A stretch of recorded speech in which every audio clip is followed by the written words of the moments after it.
Narcizai, manipuliatoriai ir kaip su jais bendrauti. Tai bus tema ne apie tai, kaip su jais bendrauti, o tiesiog kaip išmokt girdėti save, jaust save, tam, kad jūs tiesiog mokėtumėt iš tos savo stiprios pozicijos atsakyti, bendrauti tam, kad jie tiesiog matytų, kad jie negali jumis manipuliuoti ir kad čia nepavyks man kažką ten gauti energijos ir tiesiog jie išeis iš jūsų gyvenimo net neužėję. Tai pirmas dalykas, kai žmogus, čia dažniausiai vėlgi atrodo, kad dažniausiai moteris nukenčia, bet iš tikrųjų dabar yra ir moterų tokių, kurios manipuliuoja vyrais, tai vyrai irgi būna tom aukom. Tai sakysiu tiesiog tada, kad kai žmogus pažįsta save, jisai tvirtai žino, ko nori, jisai tvirtai žino savo vertę, savo savivertę, savo principus, savo savybės, savo net neigiamas savybės ir jo neįmanoma taip lengvai manipuliuoti arba kaip narcizų, tai pasirodyti, kad aš geresnis už tave. Tai kodėl? Nes pavyzdžiui, kaip pavyzdys, kas tu tokia, tu išsiskyrusi ir su vaiku. O dažniausiai moterį tai paveikia. O tai iš tikrųjų, kas aš tokia, nes moteris ir taip neša tokia kaip kalties jausmą, kad aš nesugebėjau arba išsirinkti gerą partnerį, tikrai tokia atsakinga, arba aš nesugebėjau išsaugoti šeimos, jinai ir taip jau neša tokį kalties jausmą arba pyktį. Ir toks posakis, jai, žinot, kaip peilių į širdį, toks kaip duris. Ir jinai, tai iš tikrųjų. O adekvačios savivertės moteris, čia tiesiog kaip pavyzdys, kad būtent moteris atsakys tokiam, o kas tu toks, kad tu spręstum? Nes tu manęs nepažįsti, tu nežinai, kodėl aš išsiskyriau. O galbūt mirė mano vyras, o galbūt dar kažkas atsitiko. Ir kas jisai toksai, jeigu jisai jūsų nepažįsta, jisai jau gali jumis manipuliuoti. Tai jeigu jūs tikrai turite stiprią ašį, jūs žinot, ko norit, nesvarbu, kas atsitiko, nes visi mes darom klaidas. Visų gyvenimas gali būti neidealus. Visur gali būti kažkokio tikrai kliurkų tokių, kur tiesiog taip gavosi, nes aš dar nežinojau, aš dar nemokėjau, bet jūs mokėsit pastatyti vietą. Jeigu ten aš negaliu to mokėti tiek pinigų, nes tau trūksta kažko. Tai gerai, susitariam. Mėnuo laiko aš pasitempiu, kad man nebetrūktų šito dalyko ir vėl atsisėdam ir šnekam. O tas žmogus, kai jam pasako, kad tau trūksta kažko arba patirties, arba žinių, tai gerai, aš sutinku tada už tokią ten mažesnę kainą, dvigubai mažesnę nei aš planavau, arba ten nei rinkos kaina. Nes jūs jau nuvertino, o jūs nejaučiat, kad jūs vertas, tai jūs pabandykit, net jeigu jūs nejaučiat, kad jūs vertas, pabandykit gerai, mėnuo ir aš tiesiog parodysiu, kad aš tikrai vertas tų pinigų. Ir per mėnesį jūs tikrai net ir patys savo įrodot, kad jūs tikrai vertas. Nes jeigu jūs einat, rizikuojat eiti į tas pareigas, į tą vietą, tai jūs jau ten tikrai galit save realizuoti ir tikrai, nes jeigu, pavyzdžiui, žmogus eina į poziciją ten, kur, kaip pavyzdžiui, 5000 eurų darbo užmokestis, bet jisai, oi ne, aš šito neturiu, bet nueisiu. Tai jūsų dažniausiai net nepakvies į tokį pokalbį, bet jeigu taip, aš žinau, kad aš ten galėsiu, tai ir einat, ir bandot, bet būtent tas pokalbis destruktyvus, ne destruktyvus, o konstruktyvus, tai ir parodo, kad jūs tikrai vertas.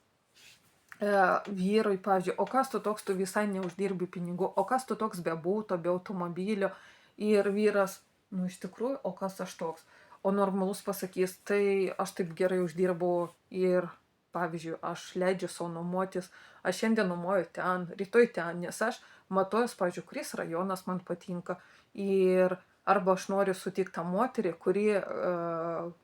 kuri pasirinks, kuriam rajone mes gyvensim, nes aš ją mylėsiu ir man bus svarbu, kad jai būtų gerai, o man visur gerai.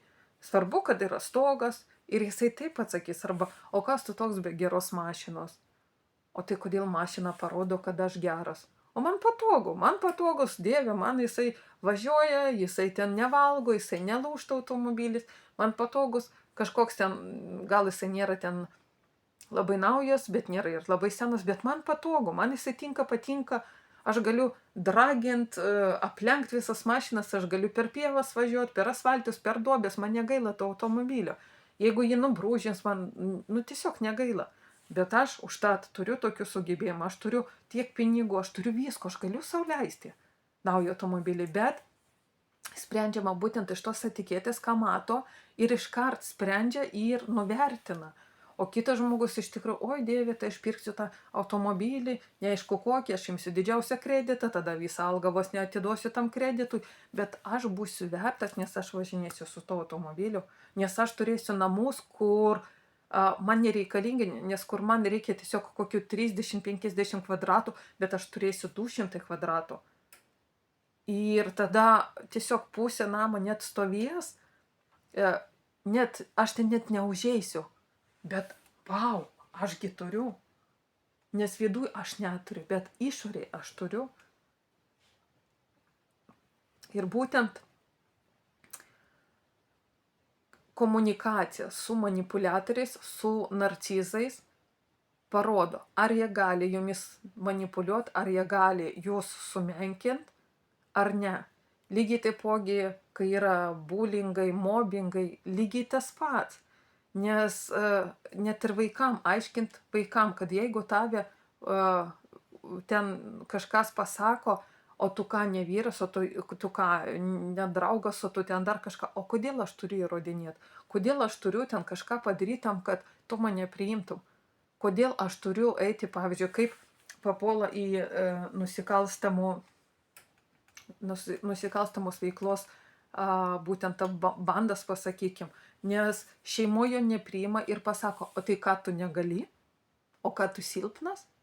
Ir žmogus, ne, aš nesilpnas, nes ten manęs nepriima. Ir aš čia parodysiu, ir aš eisiu, ir aš parodysiu, kad ne, aš netoks. Ir viskas. Ir jisai pakabintas ant kabliuko, nes jau manipuliatoriai jo jau pasinaudojo, nes jie pamatė, kad taip, tu silpnas. Nes tu jau užkibai ant mūsų žodžio, o ką tu nesilpnas, o ką tu negali, o kodėl aš turiu įrodinėti.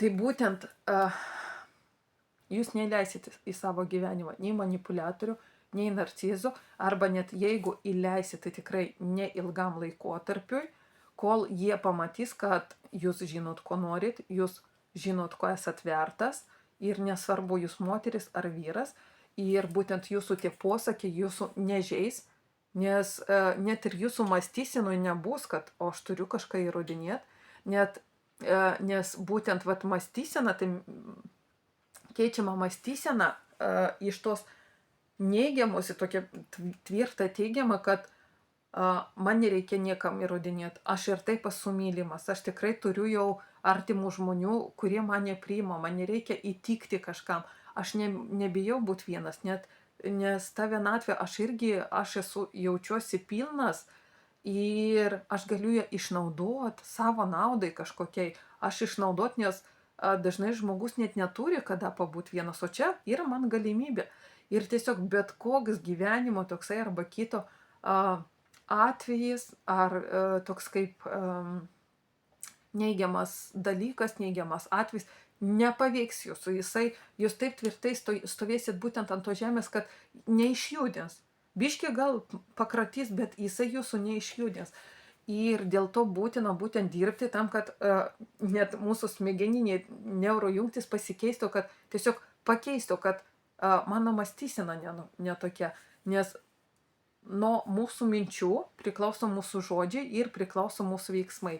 Nes tas labai svarbu, kad minties, žodžiai, veikla mūsų atitiktų, būtų per lygybės ženklą, o ne taip, kad aš galvoju vienaip, sakau kitaip, o darau dar kitaip.